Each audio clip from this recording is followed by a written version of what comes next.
La famille, applaudissons d'abord pour notre érudit vivante, Madame Aminata Touré. Merci, madame. Insurgé au niveau de l'Union africaine contre le traitement dans ces moments de douleur où on arrive même à reconnaître les gens en disant, bon, vous passez, mais vous les Africains, non. Voilà ce type d'attitude qui, au XXIe siècle, ne va pas faciliter ce New Deal dont on parle. Et je vous rappelle d'ailleurs, parce que je pense que c'est aussi de l'intérêt de l'Europe de businesser avec l'Afrique.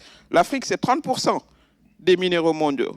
L'Afrique, c'est 21% de la production d'or, 46% de la production de diamants, 75% de la production de platinium, j'en passe, et des meilleurs. 60% des terres arables. Donc, l'avenir de la nutrition et de l'alimentation mondiale va se passer en Afrique. Mais ça ne peut plus être comme ça se faisait avant. Non. Ce n'est plus possible. Non. Si l'Europe veut être dans cette relation-là, il va falloir que cela change. Il va falloir qu'on comprenne que le monde est différent.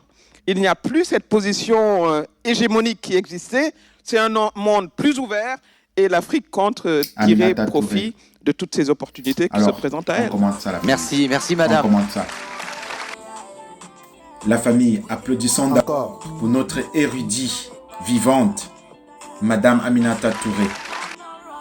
Cette dame intellectuelle de première classe en Afrique, vraiment incontestable. Il y a quelques années déjà, la France ne voulait plus lui octroyer de visa pour voyager, faire ses conférences. Et elle s'en foutait quasiment parce que, voilà, elle savait ce qu'elle valait, elle sait ce qu'elle vaut et tout. Ensuite, elle a été invitée par l'Allemagne, elle a été à Berlin où elle a parlé de la France-Afrique, elle a parlé de la position africaine, en fait, ce qu'on n'entend pas assez. Parce que c'est bien toujours de critiquer, mais il faut aussi parler de la position africaine du 21e siècle.